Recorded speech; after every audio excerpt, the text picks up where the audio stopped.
Coming out this evening to join us. Did wonder at one point if we were going to have to struggle through snow and blizzard, but we made it all in the end, so it's great to see you all. My name's AJ Mason. I'm the co-chair of Catalyst Trust. We're a local non-profit. We do educational events, and as you can tell, I'm Mayoral Candidates Forum. Thank you so much for coming out. I guess in one sense I'm the poster child for Every Vote Counts, if somebody can remember last year. So I'm very glad to see every single one of you here, because every single one of you counts. And I hope you'll share what you learned here tonight with your friends and whānau and every other single vote that counts. We're obviously very grateful to candidates Lewers, Shetty, Mitchell and Wensley who have joined us this evening, because otherwise it would be very difficult to have a candidates forum. We're also especially grateful to David Williams. Some of you have been around for a little while will know that he's a former, veteran journalist and a former editor of the Mountain Scene. He's currently the South Island correspondent for Newsroom, and he's come down, he's been working with students at the Wakatipu High School workshopping this event for a little while, and he'd come down a few days ago and did some more workshopping. So he's been joined by the tip of the iceberg, I guess, two students on stage who have joined the moderating panel, and they're supported by a bunch more students at the back who are all busy making sure that the youth voice is being heard tonight. As regards to the rest of the event, I'm going to hand over to David, who is essentially our ringmaster and autocrat-in-chief for the evening. He has total executive power, so be afraid. But otherwise, thank you very much for coming along, and we'll pass it over to David.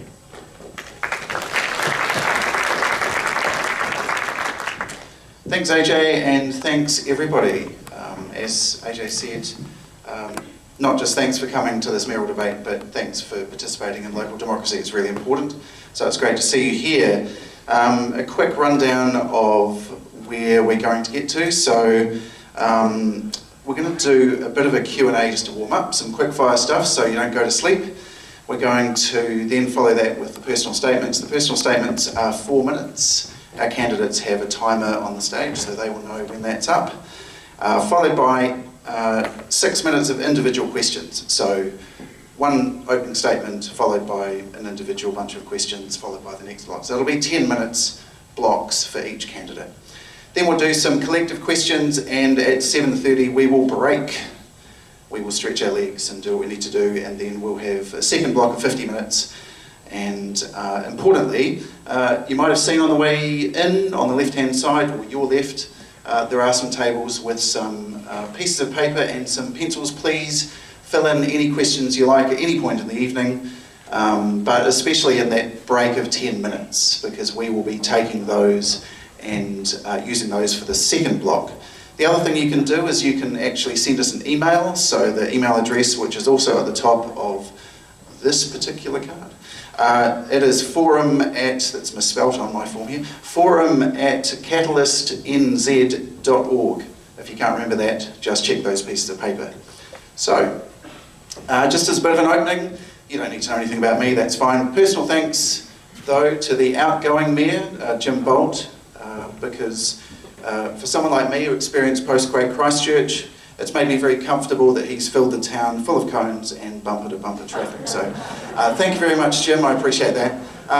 Because this often doesn't happen till the last thing, I actually want to thank a whole bunch of people. The first lot is the technical people. So thank you for the technical people. Thanks to Catalyst Trust, Kath and AJ.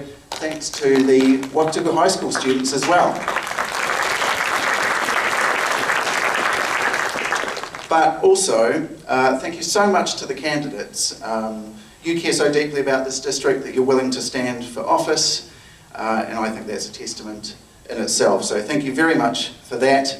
But a reminder that you're politicians now, and you should be able to answer questions about yourself and your policies. So let's start with the audience. Who voted in the last election? Okay, a fair few, that's good. And raise your hand please if you're tonight an undecided voter. You're not sure who you will vote for in this election. There you go, people. These are the people you need to talk to. These are the people you'll talk to tonight. So what we'll do at the end is we'll just ask whether anything you've heard tonight, well, at the end, whether you have changed your mind, who you're going to vote for. Maybe you came in with an impression, or maybe you've gone from an undecided voter to a decided voter. So let's kick into it. The first little bunch of questions. Given the recent death of Elizabeth II candidates, who thinks the council chambers should move from Queenstown to Kingston? Okay. Didn't get you with that one. All right. Well, that's a clap for nothing. Thanks so much. Okay, who of you believes we're being ruled by a cabal of Satan-worshipping pedophiles? Anybody? Okay, that's QAnon for those who didn't know. So, hands up also if you've signed up to a Voices for Freedom newsletter or donated to Counterspin Media. Okay, no one to date. And is everybody who is up to date with all of their available vaccinations? Is everyone up to date with vaccinations? Okay. Yeah. All right, that was a yes, was it, for everyone? Okay. Who's a homeowner? Who owns their own home? And who owns an investment property or houses? Put your hand up. Okay. Who has belonged to a political party? And do you still belong to? No, I have belonged to the National Party and the Labour Party, but no longer a member of either. Okay. And when did you resign your membership, John? Oh, early this year. Early this year, okay. And who of you are likely to spend more than $20,000 on your mayoral campaign? Thank you very much. Right, let's go to what do you know? Oh, there should be some music, right? What do you know about Queenstown Lakes? So who can tell me, sorry to the mic person who's going to have to follow this, what is the te reo name for Queenstown? Olivia? Tahuna. That's correct. Bonus, what does it mean? I don't actually know. Does I anyone don't know? actually know what Tahuna means. John? No. I think it relates to the copious amount of eels that they used to catch here. Not from what I've got written down here. It means beach, apparently, but it may well do. It's actually the name for the Oh, there you go. It's actually named Glenorchy, says Glyn. This is very important, and I want to make sure that someone knows this. When did Scoop start working at the Mountain Sea? 17. It's closer to 1767. Does anyone want to have a stab at it? I know he's been working, he told me the other day, 27 years in journalism. Or it's slightly more than that. Is it? So Scoop, are we done? 75. Oh, that's a lot. He was still in short pants then. So it wasn't 75. Scoop started working at the Mountain Scene in 1985. When was the Queenstown Lakes District Council actually formed? Not 1991, Glyn. Anyone else? 89, sorry. Now, 89 was when they had the local body reforms, but in fact, it wasn't 89. It was 1986 because it was formed from the Borough Council and the County Council in 1986. Now, here's a curly one. Thank you, Kath.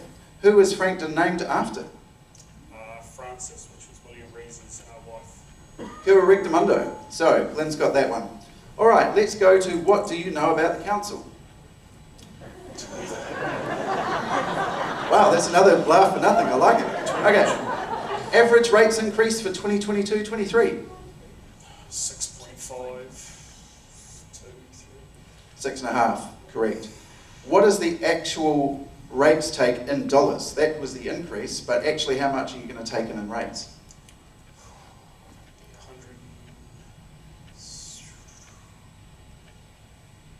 180 or 164?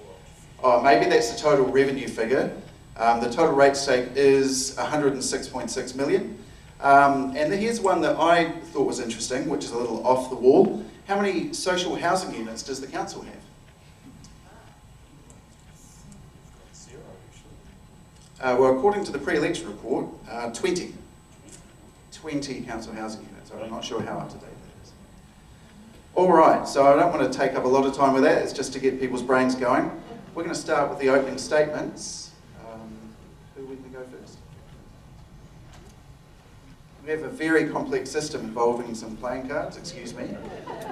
The first one is spades. Okay.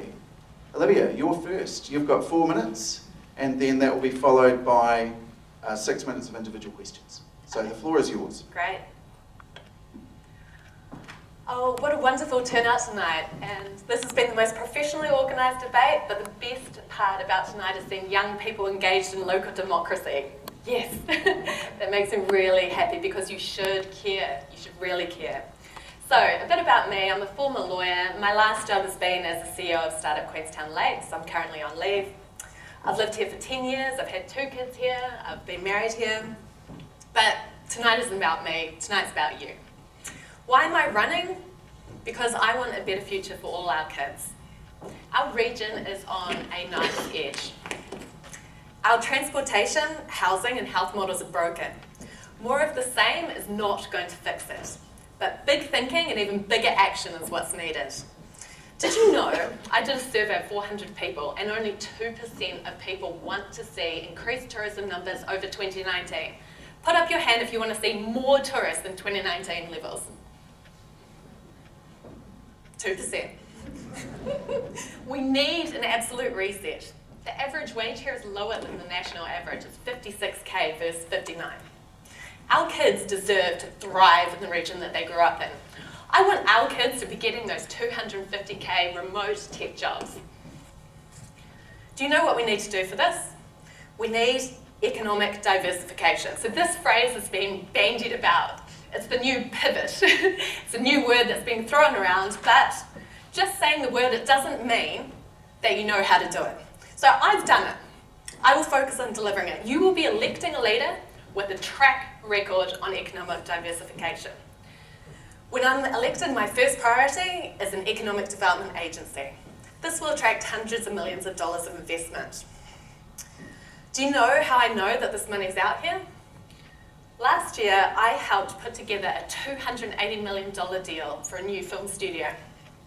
It's going to create thousands of jobs in our region and a film school for our kids. We need to ensure that investment comes to us here instead of going elsewhere. And at the moment, we're leaving money on the table by not having a dedicated agency. We need to decide the future of tourism here. We haven't just risked killing the golden goose. The golden goose is cooked. It's done. We need to move forward in a sustainable, profitable, and super smart way. Now, let's be clear, I am not anti-tourism at all. It's the backbone of our economy. It always will be. But our infrastructure cannot cope with any more numbers. In 10 years' time, we're going to get double the number of tourists. Double. I've done some rough numbers. There's going to be 15,000 more cars on the road. How long is it going to take to get into town? I mean, this sounds dramatic, but our roads are going to be gridlocked. They already are. But don't worry, the government has a plan. So Wakatipu is going to install 16 sets of traffic lights along Frankton Road, by the airport, up Ladies Mile, 16 sets of traffic lights. Now look, I'm not an engineer, but I do not see how this is going to make traffic go faster, right? By their own survey, only 18% of people have trust and confidence in the council. There's been damning headlines, bungled property deals. They spent last year alone $12.9 million just on Auckland lawyers. Auckland lawyers, not the rest of the country. Auckland lawyers, and they always fly down on a Friday. Funny that. So it's just unreal. So the big results that we need in our region, they're not going to happen by themselves. The time for talk is over. It's about action, and if you want action, vote for Olivia. Thank you.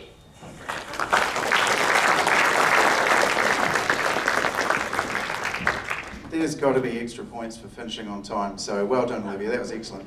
Right, so the individual Q&A, 6 minutes, here we go. All right, the elephant in the room. So in last week's Mountain Scene, Olivia, you were defensive about the Wensley name and its track record of development in the area.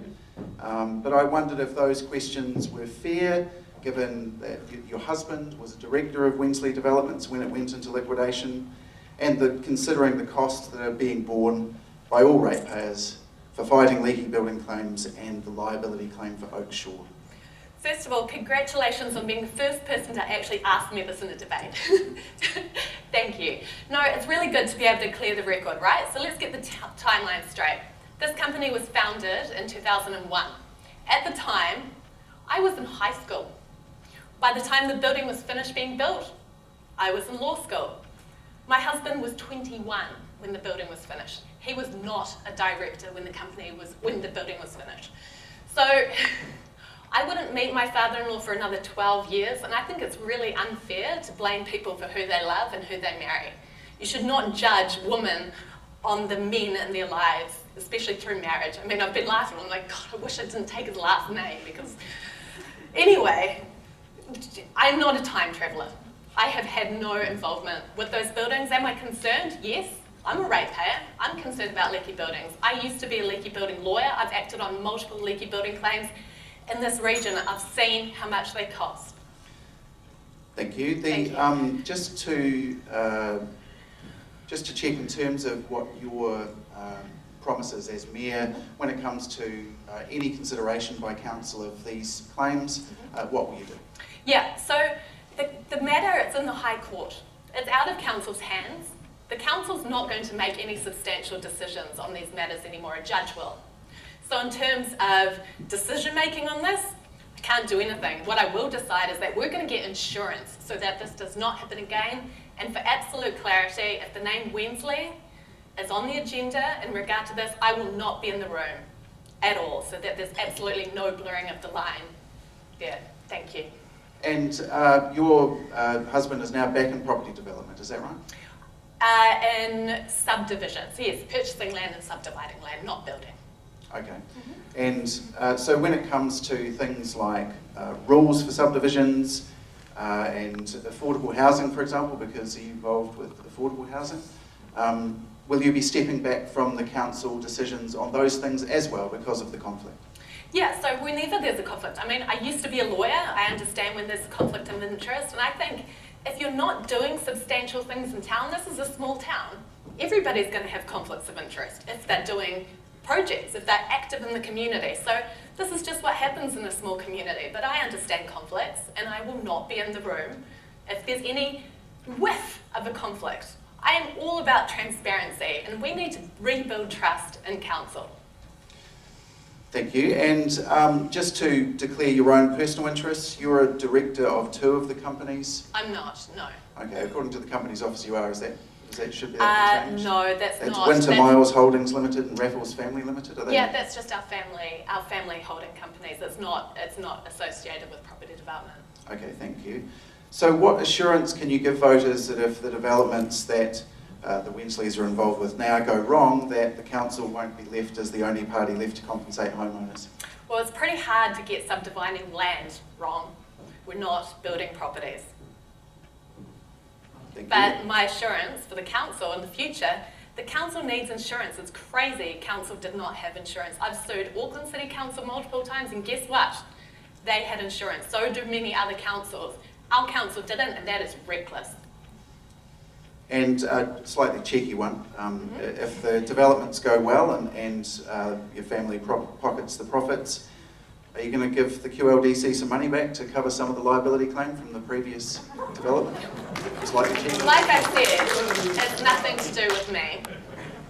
But the council has just brought in a new rule, which means that any development has to pay an extra 5%. So that means any mum and dad who owns a piece of land, if you bought in Hanley's Farms, you now have to pay an extra 20% to the council. This is a tax, and this is going to discourage new buildings, which we desperately need. So I love the housing trust, but this isn't the way to do it. We need to be giving incentives to get more affordable housing, not punishing people, normal people who are building family houses. I think that is unacceptable. Isn't punishing people actually trying to get more affordable housing? That was the intent of the plan change, wasn't it? To get more affordable housing? Is that not a good thing? It shouldn't be done by punishing, it should be done by incentives. Like the SHA, that had incentives. It was fast tracking, so that it meant that there was an incentive. You know, at the moment, there's so much risk, right? It's never been more expensive to build. Contingency is now 25%. Who would put themselves on the line to build a property at the moment? It's unbelievably difficult. So we can't be doing more to discourage. We need smart solutions when it comes to housing, and that doesn't come from punishing people trying to think outside the square. That sounds good. Rod Drew is your biggest donor. Is there a family link to him? He's not my biggest donor. He's not? You No, are? my cousin is, and she gave me $3,000. Okay. Rod gave me a whopping $2,000. I didn't accept more because I don't want to be owned. And, you know, so I've actually had about 60 donors, and all of them have been family and friends. That is 6 minutes. Thank you. Thank Olivia you. Wensley.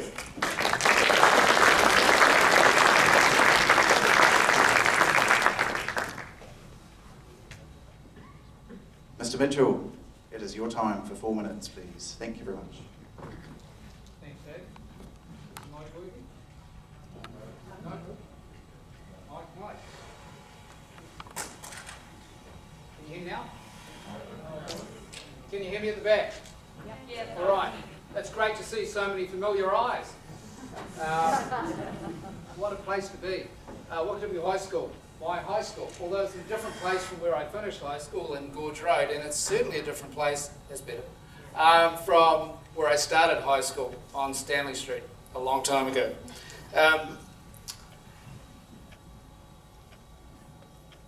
My experience goes back a long way, in both rooted here in Queenstown and in Wellington and around the Pacific and around the world, particularly in emergency management and local government. I've got 30 years of leadership experience and 25 years of experience working in and around local government in 8 different countries. I've got 12 years experience in governance in a range of private and public entities. I bring a range of experience that our community needs at this point in its history. I cut my teeth on organisational and cultural change back here from 1991 to 1993, working at Coronia Peak and Remarkables as lift operations supervisor with what was then Mount Cook Ski Operations. One of the cool things about the ski industry is that every summer, if you want to, you can redesign the company. At that point, over those 3 years, that company went from being largely a transport company to a high-quality snow experience recreation company that's now NZ Ski. Those were interesting years, and there's some other colleagues here in the room who are involved in that process. We need to reinvent Queenstown Lakes District Council. It's got a range of problems. I'd call them crises. One of them's the crisis of confidence from the community and a lack of trust in the council because of some of the things that they've done over the last few years, particularly shutting communities out of decision making and a veil of secrecy put across things. It's not necessary, and we need to do that better. We've got the COVID crisis that we have all experienced, and if anyone thinks that the impact on Queenstown Lakes communities and its economy haven't been a crisis or even perhaps a disaster, then they're kidding themselves, I think. We need to approach that really constructively in future. We've got the crisis of a funding crisis that the council has, and that's been contributed to by the leaky building situation we've got. I intend to hit the ground running. Within the first 30 days in council, I intend to bring a really strong team together of the new councillors, and boy, there's some interesting people who've put their hands up on them here, on this side of the hill and the other. We can have a really strong team going forward, and we need to bring that team together really effectively. We need to look at what capabilities and strengths that they bring so we can make the most of that. I want to look at the committee structure and make sure that it's fit for the 21st century, not the 1950s that it was designed in. We need to make sure we put the community at the centre of everything we do, with using the Wellbeings and Local Government Act for how we structure what the council does. A lot of people talk about economic diversification. You might have seen on my signs around the place, or perhaps you've been one of the majority of the community who've had a pamphlet dropped into your letterbox over the last few days by my wife or son or I or some of the other team members. I think we need to manage growth. It's not just about dealing with the impacts of growth. We need to have a growth management strategy by having a rapid review of the district plan, having a rapid review of our 10-year plan the council has. We need to take out the assumptions that the rapid growth we had before COVID is inevitable. It's not. We can manage it. We can provide for a much better future for our communities and have a more sustainable and resilient economy. I'm looking forward to working with all of you and the leadership that you provide to make that happen. Thank you.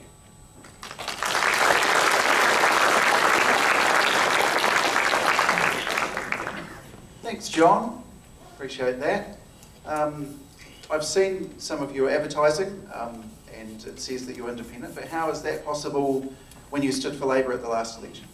Well, it's really easy, actually. You just tell the party you're no longer involved, and you don't have any involvement with them, and you manage it. And I've had to do that. It's not a problem at all for me. Do you still hold Labour values? My values, well, as I said earlier, I have been a member of the local National Party. My values put the community at the front of everything that I think I do. So in the disaster management role that I have to work with governments of all flavours, if you like, in New Zealand and in other countries where I've worked. And I have to be objective, and I have to set that aside. So I do that in my professional life, and I'm happy to do that in the political life here. And I think I'm pretty good at that. So there's also the question of loyalty. You know, a Labour minister kind of sidles up to you and leans on you a little bit when you're the mayor. Do you say, okay, boss, you know what's best, or do you stick up for your community? Absolutely, put the community first. I've got very good relationships with senior MPs in the National Party, senior MPs in the Green Party. I don't think I've got associated with that many people in the ACT Party. I had a good chat with Joseph Mooney just last Sunday. We get on well, and I'm looking forward to working with him together to provide for a better future for our communities. We know you've got a vast emergency management experience. Why does that matter as mayor? Because this community is going through the recovery from a major crisis. I do disaster recovery. I'd like to bring those skills and connections and knowledge, a set of processes that is very community focused. The leadership training that I deliver for the government, irrespective of who's in charge, is disaster response and recovery leadership training. I was doing that in Wellington just a fortnight ago. And we do that around the Pacific too. That is collaborative leadership that puts the communities at the front of everything that we do in disaster recovery. That's what we have to do in Queenstown. There is currently no plan for COVID recovery. We need one. That's going to happen in the first 100 days if I'm elected. Okay, you've talked about processing, you've talked about plans, but what does it mean? What are you going to do? So good question. So one thing we really need is a workforce housing task force to bring in together all of those parts of the local economy and community. So I've been just driving through town today, looking at some of the former backpackers that are sitting there empty that should be being used to staff workers, to provide accommodation for workers. We can connect them up with some of the bigger employers in the district and make that happen. There's a desire to make it happen, but we have to do it with the government because there's too much risk from season to season. So it's about joining that up and making it happen. That's one of them. Well, can I ask though, on that point though, there was a mayoral task force on affordable housing in 2017. Yep. What's left to talk about? Lots. Why can't you just look at what they did? It had no. Well, look, we will look at that absolutely, but there was no call to action at the end of it. There was a lot of talking going on. Now it's got to a crisis point where we need action and we need it very quickly. Those sort of things I can deliver on. That's what I do. From that 2017 report, what would you adopt?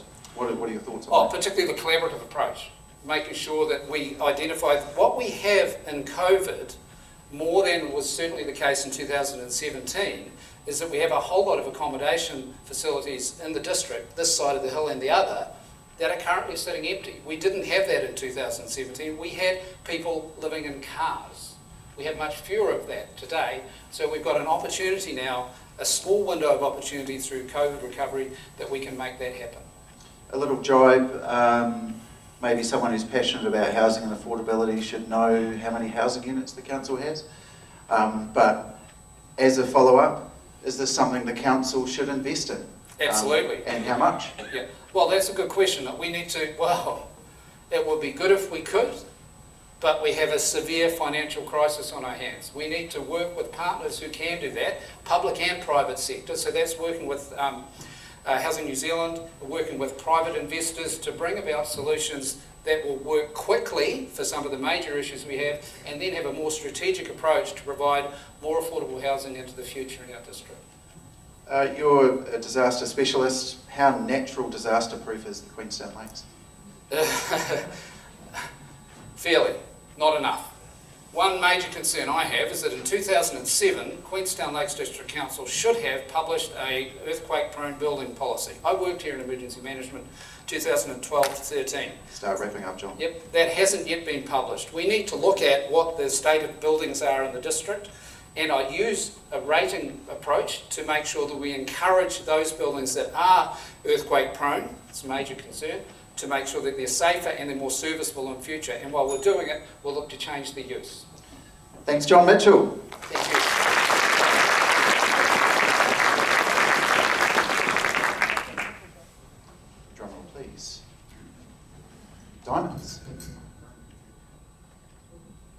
Ms. Shetty, it is your time. 4 minutes when you're ready. I hope the mic is working. Okay. Kia ora, my name is Neeta Shetty and I'm standing for both Mayor and Councillor for the Yarratown Kabarul Ward. I stand here as a parent, a business owner and a passionate community member.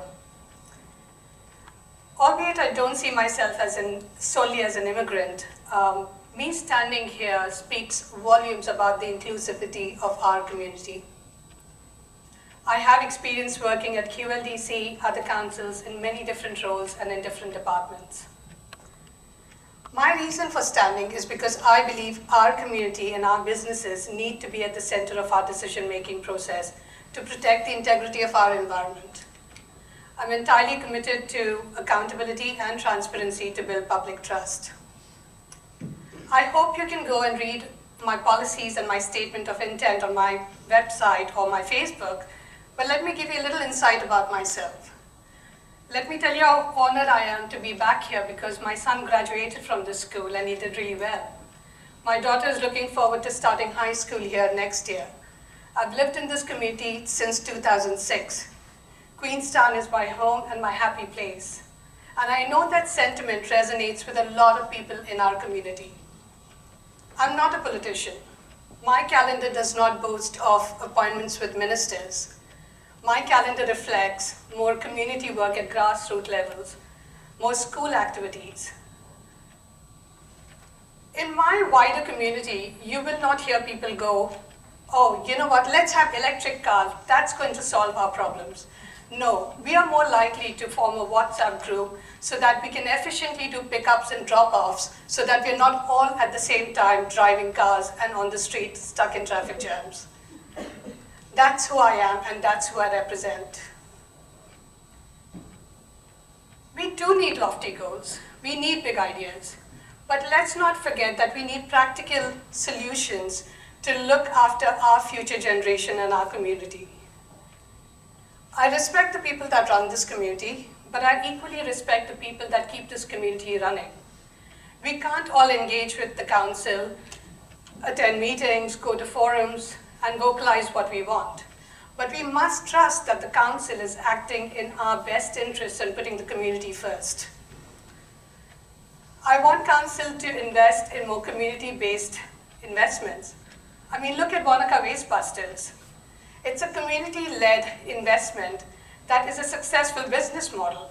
I want to see those kind of aspirations for our people, our residents, and for our future generation. I want to see that through our schooling, through our academics, our sports, our business innovation, social, cultural activities. Provide more grants, funding, work experiences, opportunities to our residents and our children. We must incentivize talent. We must want them to invest in our region. We must want them to live here, work here, and love our community like most of us who are sitting here do for our Queenstown Lakes region. It is my belief that economic diversification is the consequence of a strong community and a functioning infrastructure. I mean, people will want to invest in a community that's diverse, vibrant, thriving. Who wouldn't? But we need to start focusing on our community. The council needs to empower our community. Belonging to this community has been both a matter of pride and humbling for me. Serving this community is going to be my honor. Namihi. Perfect.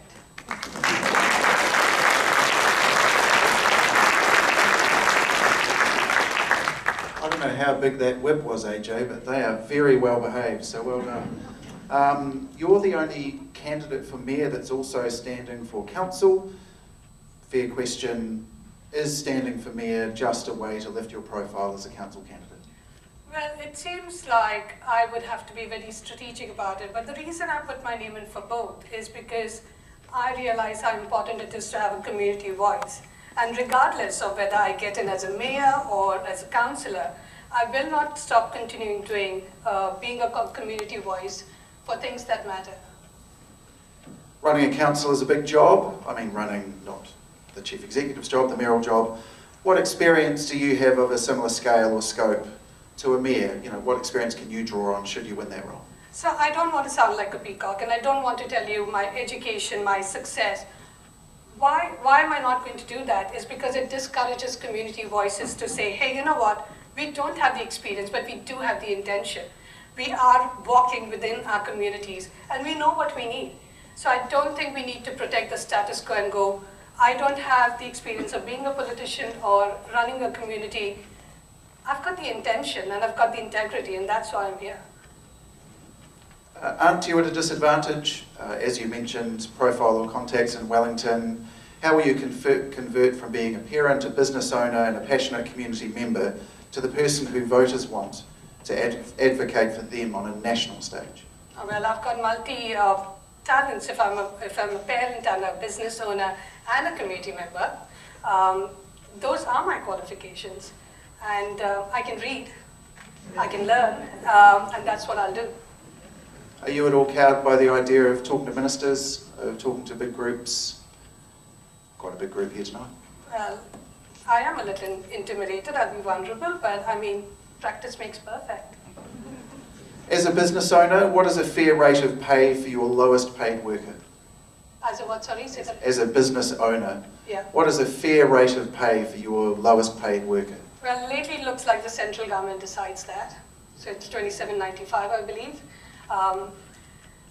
I, as a business owner, have been very conscious, and I'll take the leeway of saying that for most businesses in Queenstown, and I do have a lot of friends who are in hospitality, we do not want to underpay our staff because we know how important it is. If you're diligent, if you're a smart business owner, you're going to pay your staff really well because you want them to look after your business and stay. And it's hard for people to stay in a place like Queenstown. And as a conscious business person, I can tell you that we are well over the living wage, and we've been there for a while. Is it okay to pay an immigrant, either seasonal or otherwise, less than residents for the same job? No, I think the question should be, is it okay to pay residents less than overseas staff? And either way, that doesn't make sense, right? It's about qualification, it's about merit. So I think the question is a loaded one, but probably not a very relevant one in terms of what's happening nowadays. Community-based investments, that's something that you cited in your opening statement. If there are more community-based investments made by the council, what will be cut from the other end? So I spoke to the Arrowtown residents, and I said to the lady, I said, what is it that you want council to look after? And she said, Arrowtown is quite a costly town to maintain because of the shits and all that stuff that we've got. So Wanaka has different needs and Arrowtown has different needs. But that always reminds me of the movie Lorex, which is, are we ready to sacrifice our community needs because it is not profitable business? And that's not how we should look at it, because these are our assets that are going to be passed on as a legacy for our future generation. You say you want the council to be result-driven with quantifiable, tangible outcomes. Yeah. What's an example of one of those goals or outcomes? Well, I did mention the Wanaka Waste Busters, but I looked at a few other community-based organizations like the Basket of Blessings, the Community Housing Trust, the Wakatipu Foundation. And when you invest in these kind of things, where they don't necessarily have the skin in the game for profit, rather for community, I think you'll see better outcomes. And that also extends to our schools. Giving our children the opportunity to be able to explore their talent and invest in our future will actually yield so many more successful business models. Give them an opportunity, incentivize our schools to get our kids to invest more. We've got students here tonight. How should Queenstown retain those people? Or if they need to go somewhere else to study, how do we bring them back? Not just our kids, I think let's attract talent from everywhere. While we're talking about people just coming into Queenstown for a few days and then leaving, if you give them the tools of awards, recognition, work experiences, the ideas are endless, and I'm not even going to compete with the high school kids about ideas because I know I'm going to lose. They are absolutely brilliant in the kind of ideas and projects that they get. That's something we're going to have to talk to our schools and our young people about. What is it they want to see in our community? Finally, you've said that Queenstown and Wanaka are different. What do those different services that those communities look like? What do they need? Wanaka definitely wants to have a more community-oriented outcome. We've seen with what happened with the Wanaka airport, having gone to a few forums, and I have to say I felt a little inadequate in my campaign that I've not associated with Wanaka residents as much as I would have liked to. The opportunities are not there. So Wanaka seems a little distant, and obviously so. Their needs are probably a little different from Queenstown, where we do have a tourism kind of focus. Wanaka probably a little less, and their needs are more based around community facilities and just getting recognized and having a voice. My 6 minutes are up. Are yours? Okay. Thank you very much. Great Neeta talking to Shetty.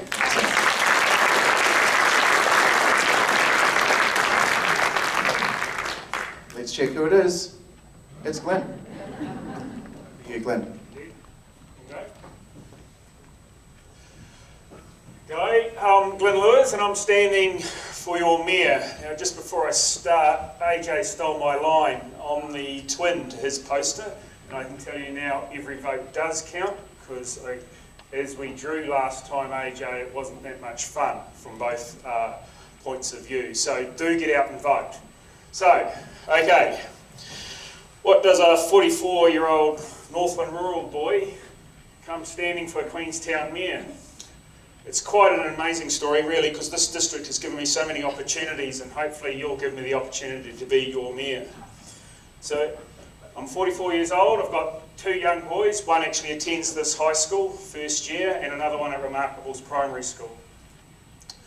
I'm community minded. I actually coached junior rugby here for the last 8 years. The last team I coached was the under-14s here. Thoroughly enjoyed it, but unfortunately I lost to Mount Aspiring College 3 times, so I'm still trying to get over that one. I'm on the board of this Destination Queenstown. I'm a trustee member of Startup Queenstown Lakes. I've also been a chair of the local Franklin Community Association for 4 years, on the committee for 6. And before I became a councillor, I helped out with the local school teaching STEM, so with Engineers New Zealand. So as a professional, I started life as a pilot in the Royal New Zealand Air Force.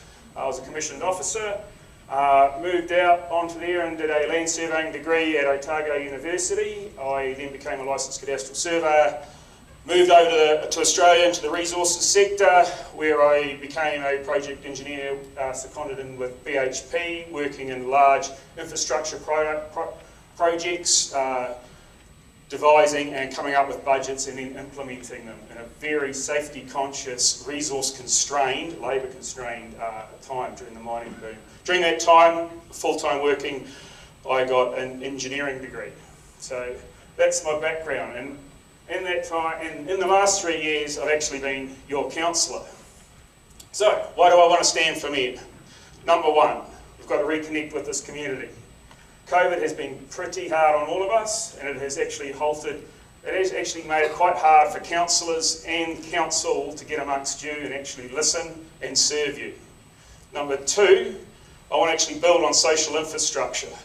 So in the last 3 years, during all this time, we've heard not about roads, cones, or pipes in the ground. What we hear consistently and constantly is stuff to do with the community. Now I'm talking about art spaces, cultural spaces, sporting facilities, these community hubs that bind the community together, because that's what drives and keeps Queenstown Lakes, both sides of the hill, bound together and want us to make the best out of this district. 3, I want to be community-led, not consultant-led. And I've got one other councillor in here.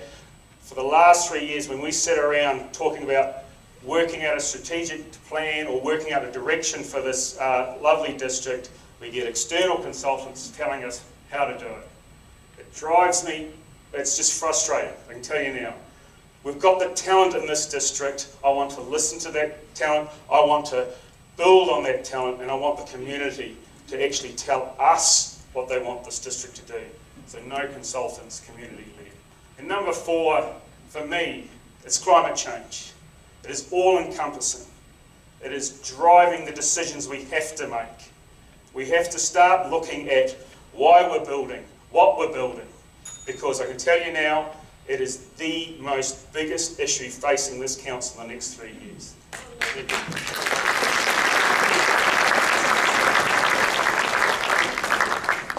Thank you, Glyn. No, that was pretty good. So, reasonably well behaved. We'll let you off on that one. So, Glyn, it might be a little unfair, but why is every street being ripped up? Where have all the car parks gone? And given that you are the councillor here, why shouldn't the people in this room blame you about that? Exactly, because I'm the only one that's on a 3-year performance review. These ones can come and clean, yes, I do have a record. The roads are getting dug up because obviously you don't look a gift horse in the mouth. We got given, we went into partnership with the Crown with 53 million, I think, for the arterials and the town centre upgrades. When is it a good time to do it? Never. But hopefully, we should have started a little bit earlier, but the wheels of the Crown take a little bit slower. But it is a good thing.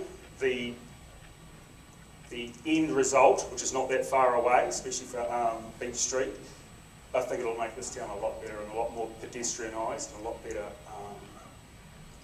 amenity for the people here. You'd hope so, because Beach Street better be paved in diamonds by the time it's finished. It's taken far too long. Anyway, did you say no consultants? I'm a consultant myself, so you're like a turkey. Do you want to just tell us, do you mean no consultants when it comes to legal matters? Do you mean no consultants at all? So What this do you is mean? more about the planning side of things. When we get consultants telling us how to lead, to define a direction of this town, and when you've got people passionate about this town on both sides saying, but hang on, we tried this or looked at this 10 years ago and it's not going the same, and we get the same idea back when they looked that time ago. You've got to take on board what the people are saying, because that's what we've heard in the last 3 years. Oh, we're doing this because this consultant said it. Well, why are we doing it when the community has said they want this? So that's the drive there. Slightly unfairly, are you the status quo and, you know, you're talking about shaking things up? Well, where have you been the last 3 years? At the council table. These 3 haven't. So that's the point. I'm the only one that's got the actual leadership and the proven pragmatic experience to sit at that table. COVID has been difficult. We've probably made some pretty tough decisions when it came to especially cutting on the social infrastructure side, and that's probably where we've got to focus a lot more, planning ahead and actually securing the finances, the financial plans for those, because I don't want to see that happen again. You've said the council lacks discipline and budgeting and forecasting. You were on that council. Did you intervene to try and fix that? Yep, so it is one of my common complaints, because when I was with BHP, I had a +30, that was my estimation. So if I went... No one knows what that means. Sorry, okay. So when I was over 3% on my capital spend, I had to talk to someone, and if I was 0% or under, I still had to talk to someone. When I get a contingency of 35% on budgets, that tells me our feasibility planning is not good enough. So those are the sorts of things I want to focus on. Finance and risk, we're really starting to hone in on that. If you have a look in the last 3 to 4 meetings, we're starting to really actually dial down on that one. Similar to a question that I had to John, why does being an engineer matter when it comes to media? Why should we care? Because it's about the physical resources that we use and how that profession actually makes decisions on problems you see, but we're taught the bigger picture. If we fix a problem here, we know it creates problems over here. It's working out that systems approach to make sure that we minimise the other problems. Because any solution will have consequences. It's minimising the unintentional consequences. Note to self, next time Glyn's on the stage, get the whiteboard up, because he needs to be able to draw his diagrams. If we vote for you, again, a status quo question, are we going to get gym light? For example, when it came to the expansion of the air noise boundaries and the requiring QAC to have council approval for its master plan and 10-year plan, you were against those things. Incorrect. No.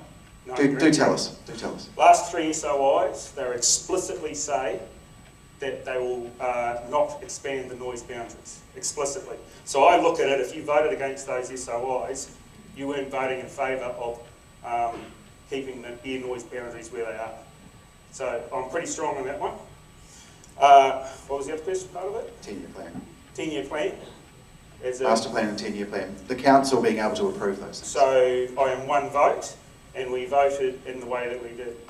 So I think it was 6-4 on the strategic one, and on the master plan, that's still coming to council. We allowed that one to come to council. You've talked about the inexperience of your rivals, or talked about your own leadership credentials. Jim Bolt hadn't been on council when he was elected mayor. You know, why are your 3 years on council so important when it comes to the voters here tonight? Jim Bolt had 40 years of governance experience before he sat at the table, and he has been quite clear in saying that it still took him 1 year to figure out how council works. And yourself, you think you're on top of that? Obviously 3 years, I've figured out how council works, so I can when my feet are under the table, I know exactly how it works. Okay.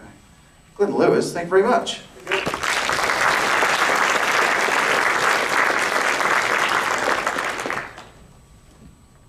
We are counting down to the magic of 7:30, and the great thing about me still talking is at some point I'll remember my password. There we go. Right, so we're pretty close actually to 7:30, so we'll just rip into a little quick Q&A, show of hands, just to keep the interest going. Where is it? Right, so, no, it's not there. Talk amongst yourselves. Okay, here we go. Wow, exactly.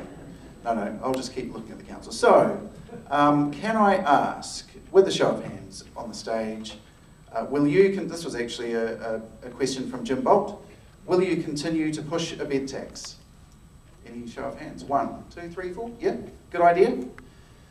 Just as, this might be mic difficult, but can we just go through the candidates, please, and just ask, what do you think an affordable rental is in this town? An average, I looked at most of the suburbs, an average, or a median rather, is $700 to $800 a week. Olivia? I'll tell you what it's not. I was speaking to a barista last week and he's paying $250 a week to share a room with 5 others. We've got people hotbedding in this town, last seen in Victorian England times. So I think that is just completely unacceptable. Anyone else? Yeah. John? Yeah, that situation of people sharing accommodation like that in Queenstown has been an issue for almost as long as I can remember. In fact, reading my dad's diaries, when he came here in the late 50s, it was a problem then. We haven't cracked it yet. We need to take it seriously. And do you have an idea of what an affordable rental should be? It should be, as it is intended to be throughout the country, no more than 30% of your income. And at the moment it's? For an individual, it would have to be about $300, I would imagine, $250 to $300. Glyn? Yeah, so if I take my own experience, because I had to pay a mortgage, 3-bedroom house, you'd be looking probably $600 to $500 a week if it was affordable. It's obviously not that. If you look at the Community Housing Trust, when they do their secure home program, it's effectively $375 per week. So I grant that's probably more affordable. Neeta? So there's a long list. When I spoke to the lady from the Community Housing Trust, said there were 600 people on her list for 800? There's about 800 people on the list at the 800 moment, people yeah. on the list. I think it's about when people are ready to pay that kind of money, because it's really hard to even get into the rental market. Is it fair? Definitely not. And as a business owner who've got staff that are looking for houses and the houses that are available are not up to the expectation, it is heartbreaking. Who will make, of the candidates, who wants to make council workshops open to the public and media? 3. Who is prepared to regulate Airbnb? A lot of you have talked about Airbnb. Who's willing to actually regulate them to increase long-term rental housing?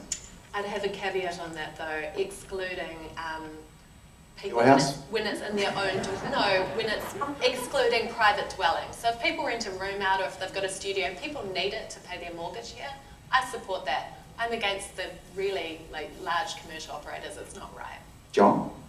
Yeah, Olivia's dead right. The big operations, which are virtually hotels now, we need to take a very different approach to that. The problem is we have a district plan and a resource management act that means that where they've already actioned those rights that they've got in the plan, then we can't extinguish them easily. We need to make sure in the future though that there aren't more of them, and over time we need to reduce their dominance in our economy. Absolutely. Neeta? What we've done is actually, so we've got something called development contributions, which kind of say it's okay to do this. So if you can't pay development contributions, you could get an Airbnb, you could get hotels doing it. What we need to change is the mindset. We need to start encouraging and incentivize, again, the same word, for people to get their houses out, maybe on a council website to say, we will look into rates and things like that. If you start putting a house that is an Airbnb, to now have it as long-term accommodation. Do you think that people's mindset will change by themselves, or do you think the council needs to step in? If you don't try, you don't know. Okay. So. Glyn? So I think it was 2017-18, council tried to step in, went through the planning process, and the commissioners said no. So we have tried. It is extremely frustrating being hamstrung by the RMA in the process. But if we take a step back, why do we need, especially for homes with a little bed sit, it's because of the affordable housing issue. If we can start looking at the actual cause of the problem when it comes to Airbnb within residential areas, I think it's more looking at the cause of the problem. That's the focus. Who wants the council office to move to Frankton? 3 out of 4. Who supports more council control at Lakeview Taumata? It is all council controlled, isn't it? Like, there's no input from the public at all. It's been more... Okay, well, community control. Yeah, so you wanted more community driven. So you're a yes for that one? Yes, yeah. Okay. So it's gone now, we've opened it up, it now goes to the Audit and Risk Committee. You can see all the decisions made, you'll see all the future decisions that will be made. It's the civil program, titles will be issued probably end of next year, and that is probably when the risk for us as a council ends, because we've done the horizontal infrastructure and the titles will be issued. Rebuttal, John. Yeah, Dave, I'd like 2 things there. First, the location of council offices. I think we need to still have a presence in town. We don't want to have the reverse problem. You're going backwards, John. I have to, because it's a really important issue. We don't want people having to travel to Frankton to be able to go to an office where at the moment they're going into town. We need a big office here. It needs to be post-earthquake operational, and we need a big office in Wanaka as well. On Taumata Lakeview, one of the first things that I would do in the first 30 days is initiate a review of the entire project to look for opportunities for us to renegotiate the agreement and perhaps step out of it to provide better outcomes for our communities, because it's not going to deliver it in its current form. You can't. No, well, and that's the thing, is that the council takes the approach of least resistance. Don't say you can't.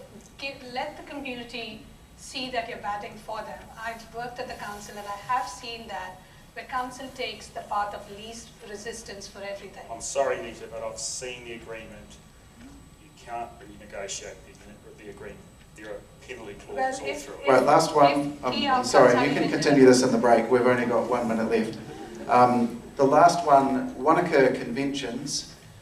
Queenstown mayors generally appoint a Wanaka deputy. Will you follow through with that convention? Yeah. I think it's important that they have a voice, and that's been a good mechanism in the past. And it certainly John, is- you've talked a lot already. Does anyone else want to say something? Yeah, I agree with that actually. Wanaka really needs a voice. Yeah. And we've been talking recently, this is quite an interesting conversation. Is the name Queenstown Lakes District Council still appropriate? Should it not include Wanaka? Because it's a bit, Wanaka needs to feel included. And what about the Alpine Lakes City Council?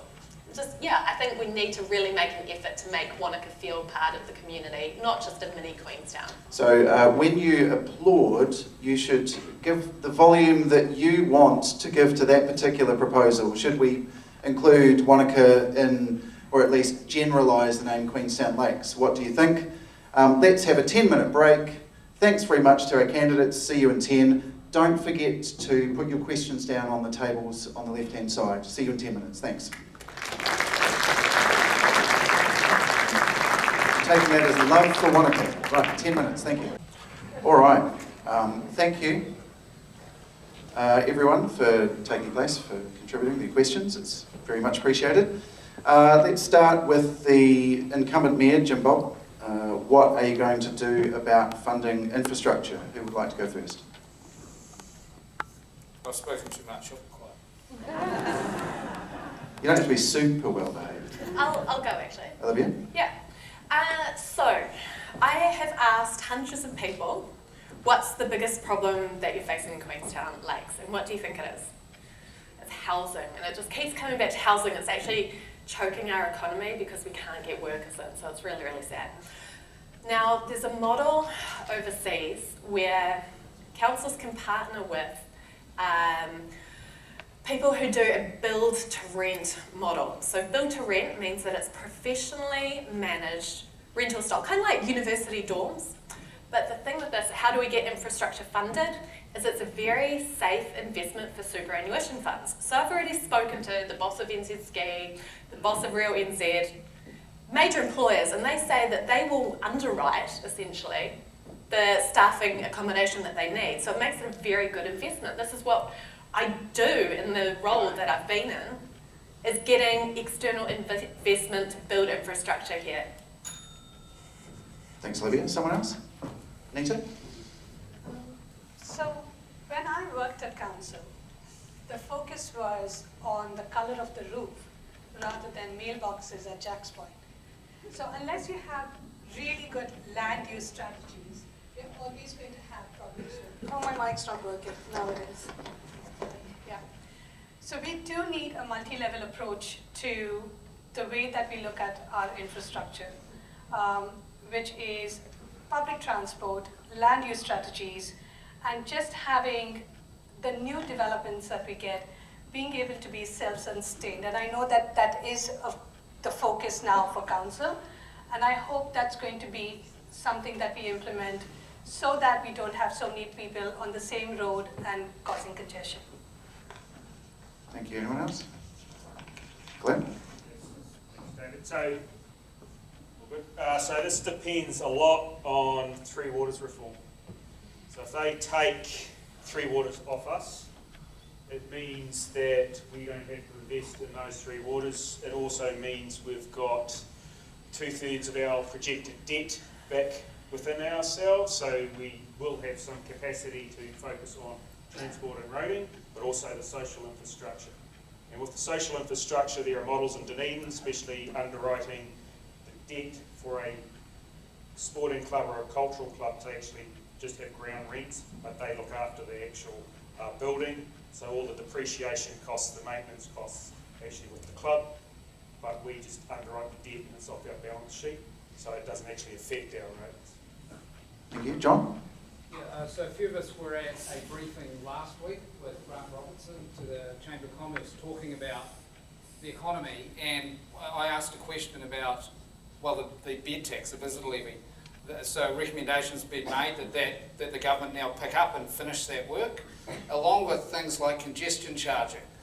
And I asked Grant, when should we be able to see that, because it's getting really tight. At the moment, our funding cap is going to run out in 2025. With the leaky building costs, it's probably going to be the end of next year, where we're going to be in difficult straits. We need to have alternative funding available from government to sort this, and we need support within council to make sure that they're able to apply for it efficiently and effectively. Mike Thielen expressed that as a problem in that meeting. We need to work together with government to make sure that we get the resources we need to deliver the services for our communities. All right, thank you guys. Thank you for your time. Got a couple of questions from the audience and from the students outside who are currently typing very quickly all the questions in this document here, so they're doing their best. To start with, could you please all give me a definition of what and who community actually is? What and who is community, in your opinion?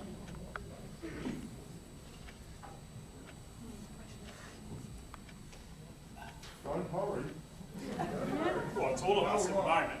Sorry, it's all of us, and this is probably the hardest thing as being a councillor or as a mayor, is actually listening to all those voices and actually distilling it down and deciding on what you personally believe, but also what the community has told you, and actually deciding on the best path you think is for the district. So you've got to put away your little fiefdoms. I'm from Frankton, but I've got to actually think about what's best for Wanaka, and what's best for Luggett and Mayoral and also Glyn Lewers when I'm making my decisions. And that's probably the best way I can explain to you about what I think of as a community, is taking all of you on board, processing that all, and actually making sure that my decision is for the best of the whole district. I'll talk to that, Dave. Yeah. Interesting approach.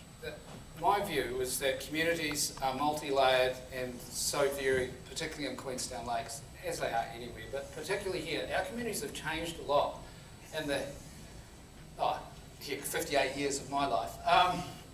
And there are different components to them. As we talked earlier, Wanaka, Upper Clutha is very different from this side. It's got different aspirations, as do smaller communities around Lake Wakatipu itself. I would like to see more decisions put in the hands of community leaders, the community associations along with businesses in those communities, and not centralise them so much around the council table. We need to empower communities to be able to make those decisions where they can, and use the leadership in the communities to inform the decisions that we make, which hasn't been the case for the last few terms of council. Sorry, Can I just ask, does that mean actually giving them a budget? Yeah, so one thing I want to do, where we have room to do so, is double the community grants budget and make the process of applying for it much more straightforward. That fund has been the same for the last 12 years, so therefore it's worth half it was 12 years ago at least. And we need to make sure that we enable our communities to invest in themselves together, because they're the ones who make the best and most lasting decisions. So all of us attended this forum in Javier. And they had these brilliant ideas for their community. It was run by the community people, people of the community, and honestly it made me want to move to Javier. That's how beautiful it was. What also happens is, with community people getting involved in these kind of things, we've actually also got a councillor who's a candidate who's a councillor who's a very young guy, and I'm absolutely inspired by him because he's one of the youngest councillors we have. So what for me is community is not just council sitting there and making decisions, being able to get engaged. So when I look at some of these stats where you go, only 2% of the people want tourism. The people that I talk to actually do want tourism, they just want it managed better.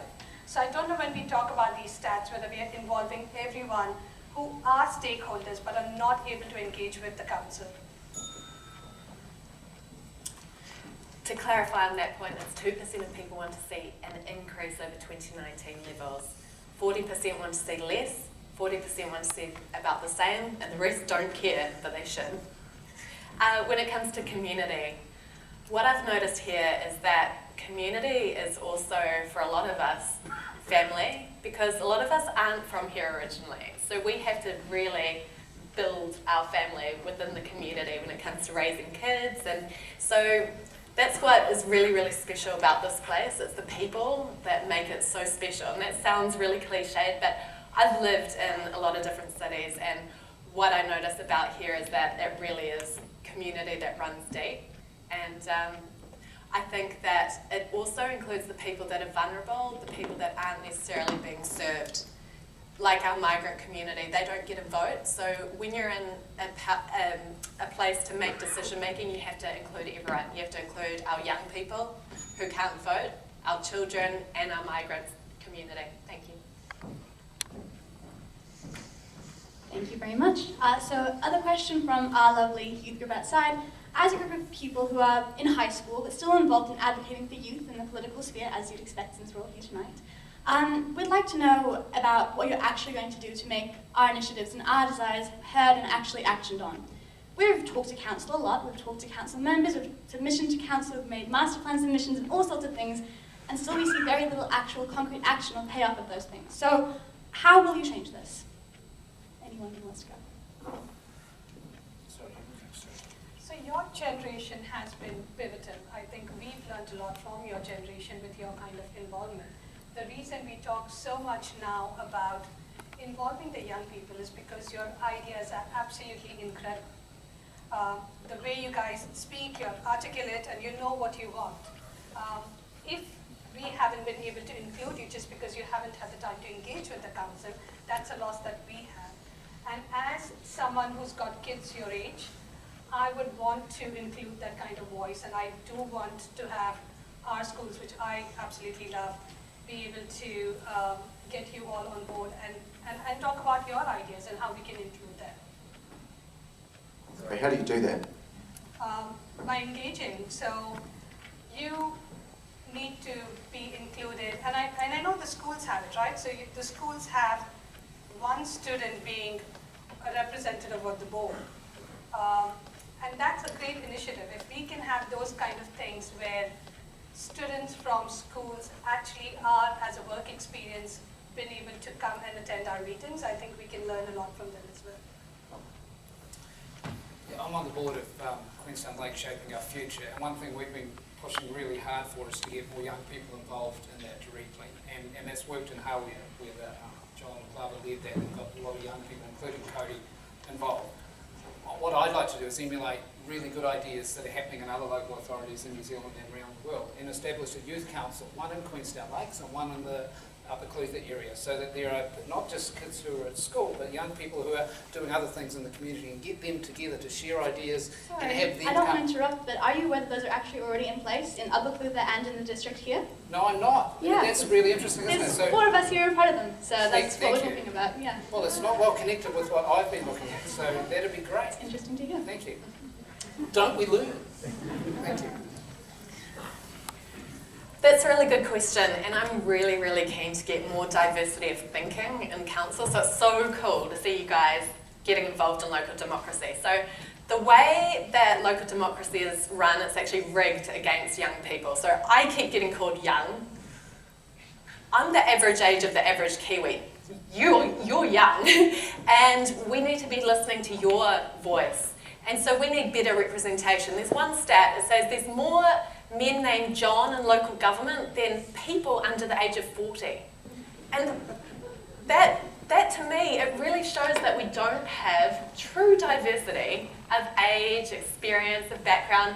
I would love for our council to be a slice of our community so that we see faces that reflect us.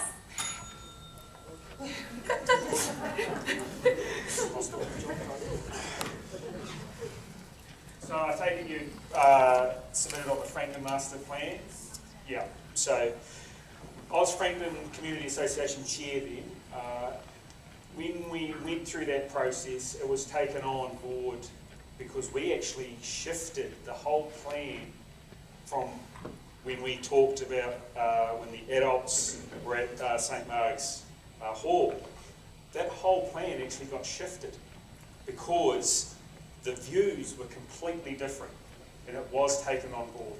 The next step is actually to bring that to council because that was done at a community level.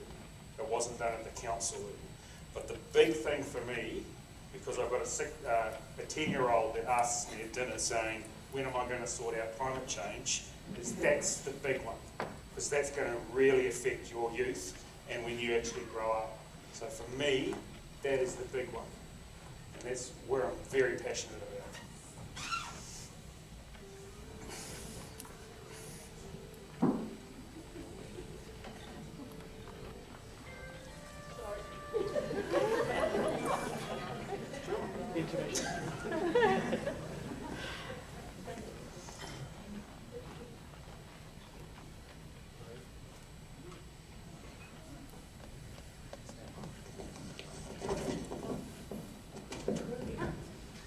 So far, Glyn is the only one who's really mentioned climate change at all.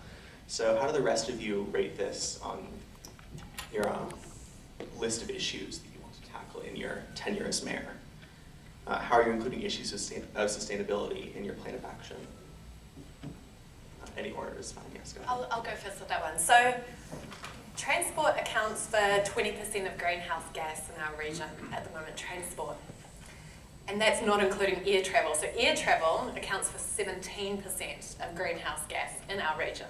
So when I say that I want to do things in a newer, smarter way, I mean it. We can't go back. What got us there will not get us here, right? We can't go back to the old model of just more and more and more tourism growth. That is terrifying to me to think that in 10 years' time there'll be double the tourism numbers, double. So that means that these stats are going to be double. We cannot go there. And so that's something that we need to be looking at, having some really brave decisions about what our future looks like. You've identified the problem, but what are you actually going to do about it? But that's it. It comes back to policy, right? So it comes back to being the brave person to say, actually, we're not going to keep going with that old model. Like, this is outrageous to me that we've got 17% of our carbon emissions is air travel. So it's saying no to airport expansion, it's saying no to the airport at Terrace. It's saying, how about we just leave tourism levels at 2019, because I think that we're all okay with that. So we need to do things smarter. I like the idea of sustainable transport. Why are buses going around 90% empty all day? Let's get smaller electric vehicles.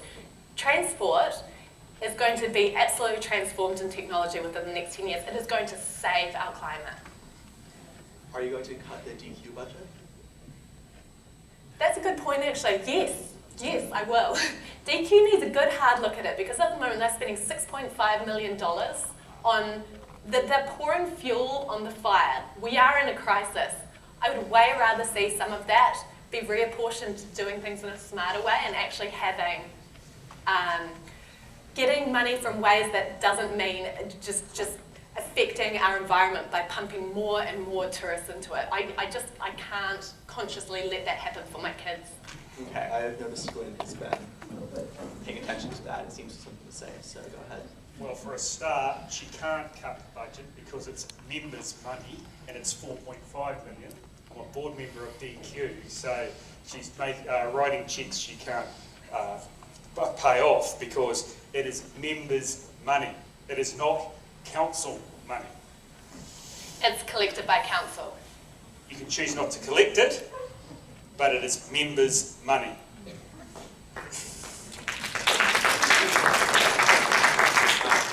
Whichever one of you wants to go.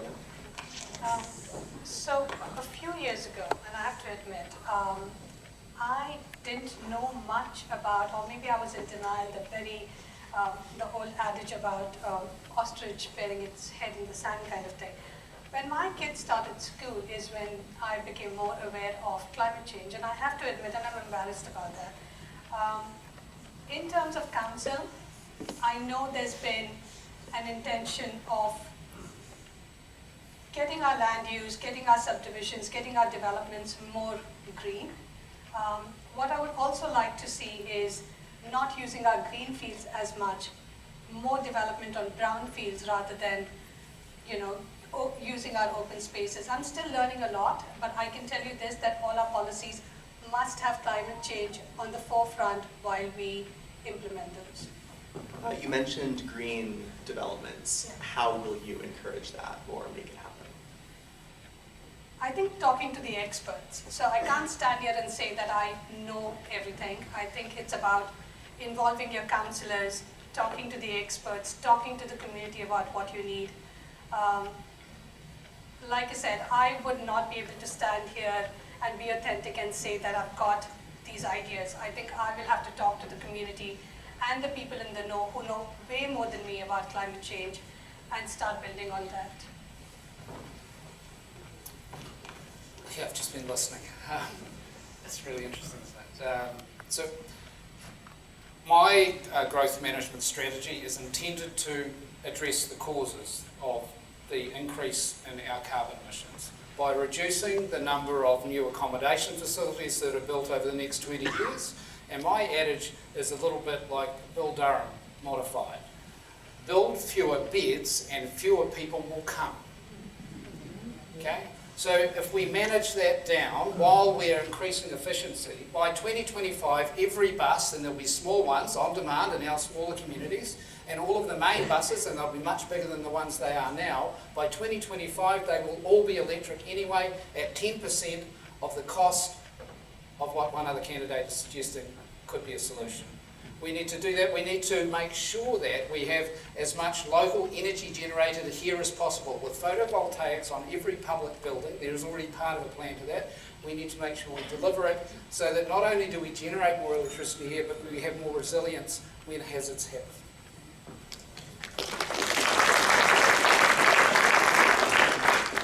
And this one is directed specifically at you, Jon. A number of your campaign signs on the side of the road have the phrase sustainable communities on them. What does this mean? Oh, good question.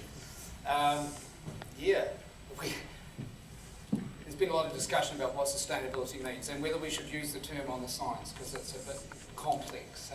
But it's communities that are not significantly endangering the environment within which they're existing, that they're able to be self-sustaining as much as possible, that they're not producing more carbon into the future. In fact, they're reducing it. I went to some really good workshops, particularly over in Wanaka recently, with Grow Wanaka, bringing a whole lot of agencies together and organisations together, looking at how they can work together to be more sustainable and more resilient themselves. And all of the ideas came from the communities. It's about ensuring that we leave as less of an impact on the future as possible and supporting our communities and the economy while we do it. And what specific actions will you take to ensure that that happens? Well, that sort of work, about getting the community groups, and boy, there are some really good activities going on around the place, and clearly I need to connect more with what's happening with the Youth Council. But there's some really interesting work that is, we have experts in our communities, we don't need to go beyond it, who understand what sustainability is because they're doing it now and practicing it. We need to draw on that knowledge and make the most of it and multiply it by having them work together. The rest of you, do you have any comments on that? Can I comment on actions for climate change? So this is more about embedding how we make decisions. When it comes to infrastructure, we've got to really think about why we're building, because obviously if we don't need to build it, we're not loading embodied carbon, because that's a big focus we need to actually have a look at. It's about 40 to 50% of the actual carbon emissions is the actual building of a piece of infrastructure. We need to start embodying life cycle analysis, so it's actually the materials you use, the operations and the demolition. So these sorts of processes need to start being embedded into council decision making. So when a project comes through the feasibility stage, it's gone through those climate change toll gates and we see a life cycle analysis of the carbon budget. And will you hire new personnel to handle that, or will you adjust existing? Already.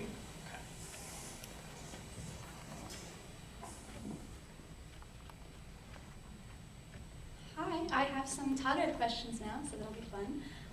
For Lewers, as the only candidate with council experience so far, what concrete actions have you already taken to achieve goals that you've been telling us about setting? And is there actual evidence of your involvement on council leading to actual results of your goals being achieved? And how will you carry that on as mayor? Goals I wanted to achieve when I first started was I wanted the airport to stay put and I didn't want the noise boundaries to expand. So after 3 years later, the airport's still there, the noise boundaries haven't moved. So there's one goal there. The other one was more to do with community infrastructure and building infrastructure. COVID, I don't want to stress the point, it has thrown a few spanners in the works. The two proudest things I'm grateful for, being my time on council, was actually talking with the current Deputy Mayor during last year's annual plan process and pushing for pools to school bike track for over in Monica, and the other one was being a commissioner for the spatial plan, which is the plan to manage growth. So it's, again, you're just recycling an idea that started 3 years ago. So there we go.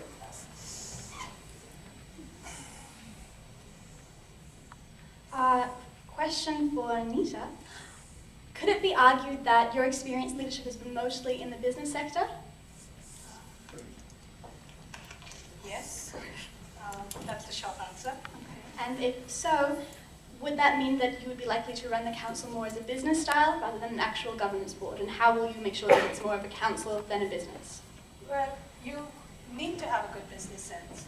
But if you're going to run the council as a business, and I've said that before, but if you're going to look at profits rather than community investments, you actually are losing your community. So while business sense is necessary, being a parent, like I said, is one of my traits as well, none of them work in isolation. You know, all of those experiences, and especially living in this community, and like I said, I don't see myself as an immigrant anymore, because the opportunities that you have in this community, the inclusiveness, the strength that you have from this community wants you to be involved in things. So yes, I do come from a business background, but I've also worked at QLDC and the other councils.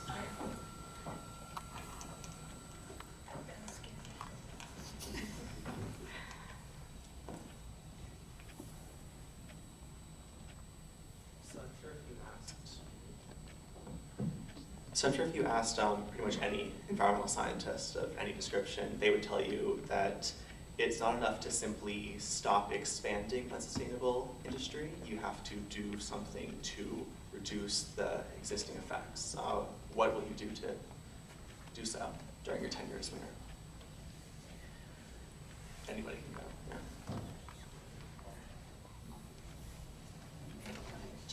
Yeah. Yes, environment, climate change. Even if we suddenly stopped expanding everything unsustainable this minute, there would still be all of the existing effects from previous years, and they need to be dealt with. They won't just go away. Not in our lifetimes or our No, and you saw the lockdown. So while we had the lockdown and there was less movement, I guess we still didn't really turn back the time like most people thought that we would. I don't know the answer to how would we reverse what has already happened. What we need to definitely focus is deciding on every action that we take from now, and you get this kind of approach where it's like it's already too late, but let's give it 100% in terms of climate change and do everything we can, because you're not going to build any more land. We just have to look after what we've got. So from what I'm hearing, you're talking about a regenerative type philosophy. So that's with the regenerative tourism plan. We're actually working on that now. So that should be before council early next year. So that has been 2 years of actually going out to the community and having workshops, both on this side of the hill and on the other side. With regards to actually climate change and the environment, I just go back to that life cycle analysis, because whatever we do for the transition, there is going to be an increase in carbon just to get to that transition period where we'll probably see the reductions 10, 15, 30, 50 years. And that's why we've got to start doing now. I think I've probably answered some of the question already, but so there are other things that we can do though. So within regenerative tourism, and regeneration generally, there was some really good work done by a group led by Simon Telfer over in Wanaka, and one of my colleagues, Erica Seville, who lives in Wanaka as well, and she's a global expert on regenerative approaches to industry and also resilience in organisations. They did a regenerative recovery report for council, It sat on the shelf and hasn't yet been taken down. We need to go back and look at that. It's got some really good ideas. One thing about DQ, Destination Queenstown, and its equivalent of Wanaka, is that we need, within that, we need to make sure that they focus on, and we can do that by talking with them about how they're funded. We collect money, the council collects money on their behalf. But for them to focus exclusively on longer stay visits, not short stay visits, and anything that they do otherwise then shouldn't be included in that funding wherever possible. So it's about doing better with what we've got.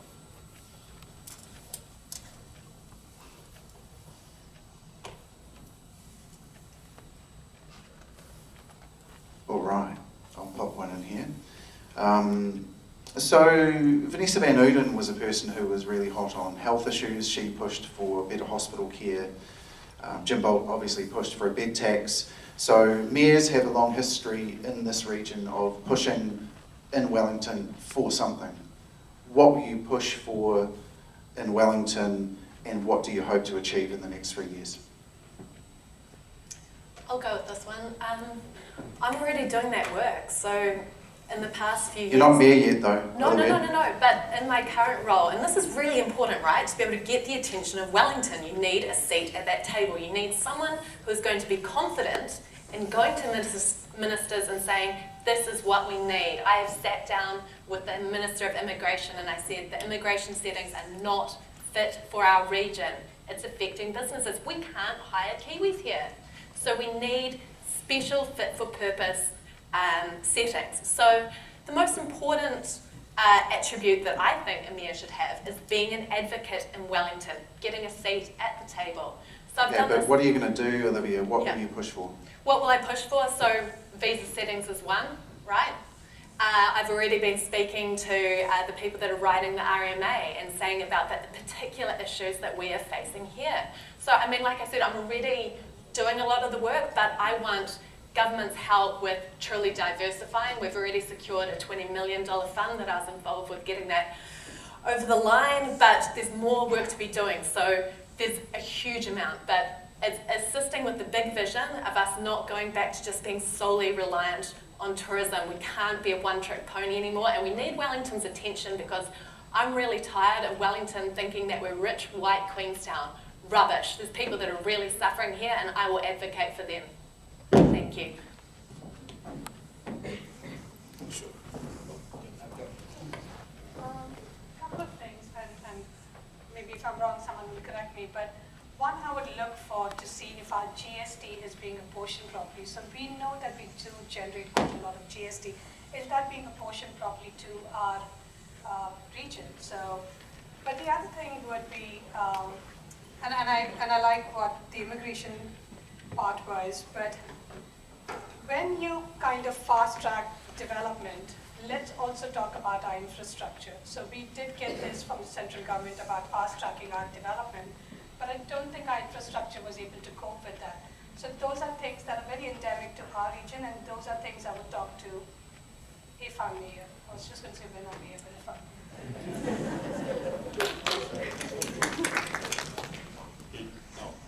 I think the bed tax would have to be pushed again.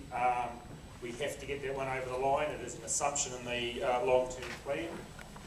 We've kick-started it again, but that is probably one that we really need to put our foot to the pedal on. Plus, once it's in, broadening the actual sectors that we take the levy from. So start moving into activities and even into transport. Yeah, I'd like to move us beyond the rhetoric of needing to not have as much tourism growth to actually delivering on that. We should be the local authority and the communities that for the first time in New Zealand does what everyone says we should do and is manage down the growth so that we can afford the services and infrastructure that our communities need. I'd like to make sure that our communities are well connected and that they're able to have their voices heard and they feel valued much more than they have done in the past, and be part of that project of determining our own future so that it's sustainable for our communities, and I will be happy if I can achieve that. 25 seconds, John. How do you manage down growth? Excuse me. How do you manage down growth? It sounds really hard. Well, it is difficult, and because What are you going to do? Because with the RMA is difficult because we've got already on these trajectories of growth. But what we can do is quickly, as I mentioned earlier, review the district plan and our long-term plans and take out the assumptions that growth is inevitable. They're things that we should avoid, and we should have manageable targets of growth. The number of... I'll just go on briefly to answer the question, sorry. So Glyn mentioned the spatial plan. You know, I've got a degree in geography and I've got qualifications in planning. So what we can do, the spatial plan is just that, it's spatial, it has no temporal component. We need to bring in limits for growth over time. Thank you for the extra time.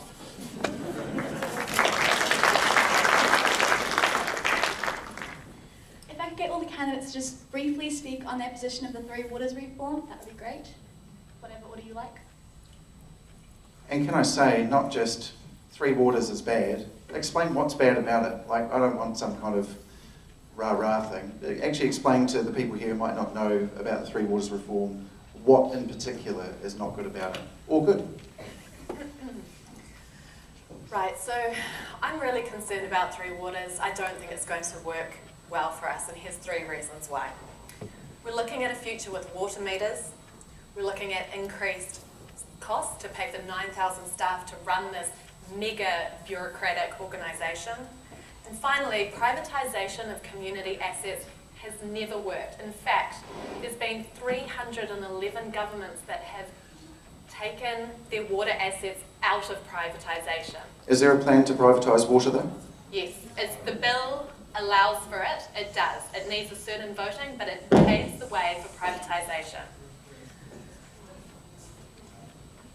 So if it goes down the privatisation route, which it can under the current Act, the bill, it's not good. And this is why we need someone who is independent and can actually stand up to this government and not be beholden to what they say. And that's it, basically. Thank you. I'll respond to that jibe, suggesting that I'm beholden to the current government, because I'm sure as hell not. I'm really concerned too about the Three Waters Reform Program, which was started by the national government in 2017, and they intend to complete it. It'll be different from what the current government is proposing because they want to have some different outcomes. If communities want to, with the current, with the wording in the bill at the moment, if 75% of the people in the entire entity area want the water services in the area to be privatised, they can. It's got to be 75%. So if you wanted to have, if 75% of you wanted that, and you then wanted to take some cash to be able to afford the other services, maybe it'd be a good thing to do. It's certainly not something the government intends to do. It's up to communities. We've got a real issue in our community that we have overexpended on projects that we didn't have to. The shovel-ready projects, which are predominantly downtown Queenstown, but other parts of the district as well, were like the knives at New World. They were really attractive, but then things had to be cut afterwards. We need to have some serious discussions about where we're going. Thank you. So with Three Waters, my concern is, right from the onset, there were more closed-door meetings than community involvement. And for me, I'm not in favor of any kind of closed-door meetings and secrecy, whether it's with the council, whether it's with the central government. You actually have to go and do your research, and that really concerns me, that you actually have to go and look at information that's out there. So when I started, I was like, oh, you know what, I don't like the look of it. And then I went and had a look at the government website, and obviously there are some really good aspects to it.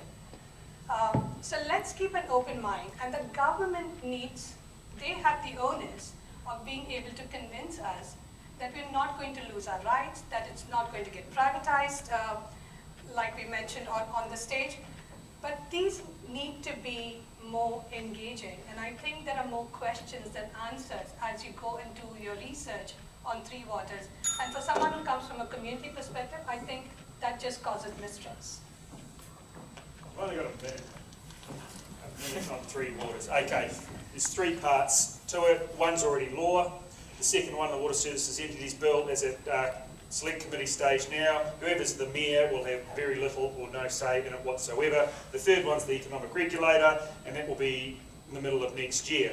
The economic regulator will be either like the Electricity Authority or the Commerce Commission, and we know how well they work. So there's a few things I'm concerned about.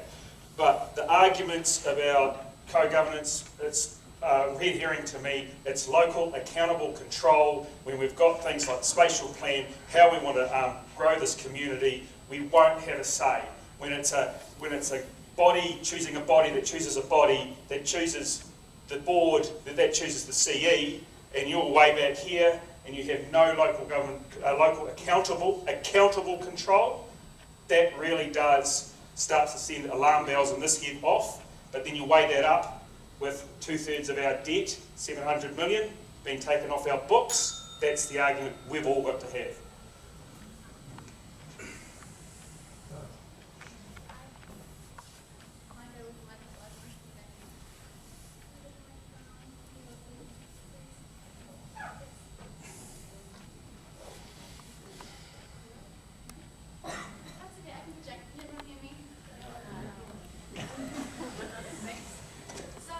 This one's targeted towards Olivia. Sorry, can you not hear me?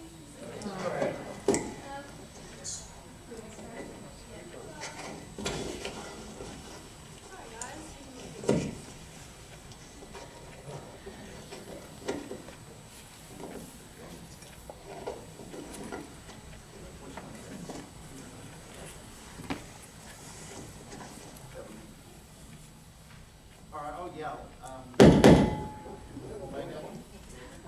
Olivia mentioned addressing the stereotype of rich white Queenstown. What is she going to do to promote diversity, both socially and economically? Yeah, good question. I mean, we just need an advocate that actually talks about what our community wants and needs. And so I already, in my role that I'm on leave from at the moment, as the CEO of Startup Queenstown Lakes, I work with a really wide range of people in our community, all kinds of ages, all kinds of backgrounds. Now, I'm really proud of one stat. When I took this role first, I sat at a table with all the founders. We had a founders dinner and I was the only woman there. There were 14 guys. And I was like, right, we need to get this table looking like our community. So what I did through targeted messaging is that I got all kinds of entrepreneurs that were afraid to come along and made the messaging inclusive. And so we have the best diversity stats in terms of gender, in terms of ages, compared to any other startup organisation in New Zealand. So I'm really proud of that. So it's just about inclusivity and putting out the message. And we're talking about young people and trying to engage with them in the community. I've launched a platform called govote.nz. And that's where speaking to young people online because that's where they live. Thank you. Oh, microphone's on. I'd like to follow up from that for a moment, if that's all right. Yeah, sure. The question specifically was about the stereotype of a rich white Queenstown. Yes. Do you believe that you are the candidate most suited to combat that stereotype? Absolutely. I am a real fighter for diversity. I tackled the Law Society about sexism, right? I took them to account on what was happening, those horrible, horrible bullying, cultural issues, and I called it out, right? I am not afraid to call out rubbish when I see it. I will stand up for what's right. And yeah, I am a social justice warrior. That's why I became a lawyer. I really believe in equality. I mean, you might have read, I wouldn't have saved a woman from Gloriavale because I care about people, and yeah, I will stand up for people who need it. And yeah, that's where it comes to at the end of the day. Thanks. Sorry, I just wanted to follow up. Yep. Okay. So you keep bringing your answer back to a male sound for issues of sexism, which do matter, but our question is about racial diversity, ethnic diversity, economic diversity in Queenstown and the local government. Yes, so I already touched on that. So we have great diversity with the startups that we did. So 2 years ago, our last startup weekend, we had 40 participants and they're from 15 different countries. The youngest was 16 and the eldest was 80.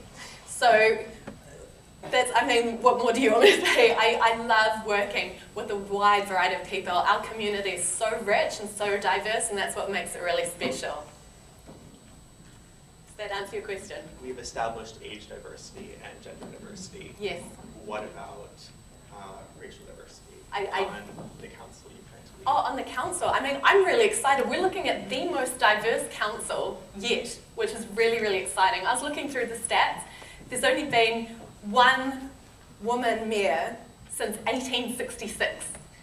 And I mean, I don't even need to talk about racial diversity when it comes to those stats. So I'm really, really keen to see, and it's not diversity of people, we want diversity of thought. When we have young people at the table, we get a whole different range of ideas. So that's what I really want to encourage. I just love seeing a load of different people at the table, and that's what I really want to encourage.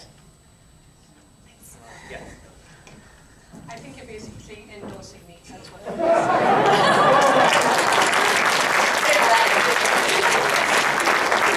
when I started working at the council, I was, I don't like to say these kind of things because I loved working at the council.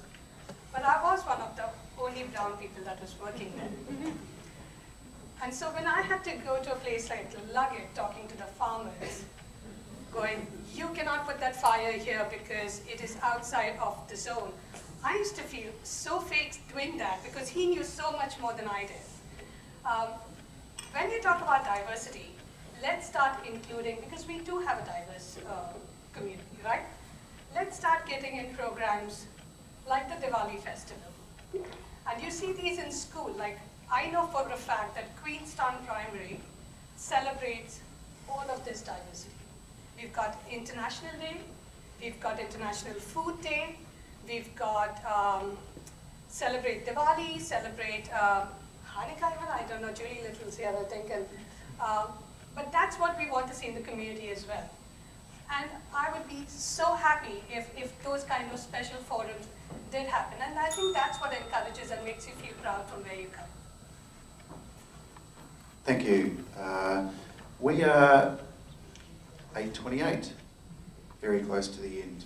So it's up to me to say thank you, but before I do that, I just want to put it back on the audience. We asked you when we started if you were an undecided voter or whether you had some idea of who you would vote for. So if you have moved from being undecided to decided, or if you have moved from being I'm going to vote for this person and now you've changed your mind, who has changed their point of view because of what they've heard tonight? What a great job you've all done. So, congratulations.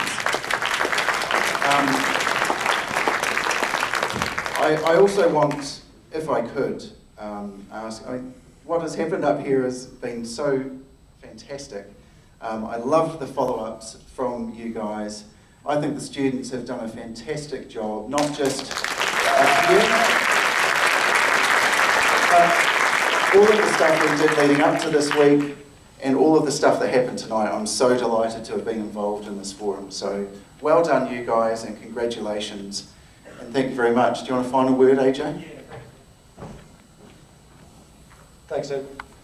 Yeah, so as you possibly know, the school have very kindly hosted us tonight, but it comes with some fairly strict rules or else everybody gets detention.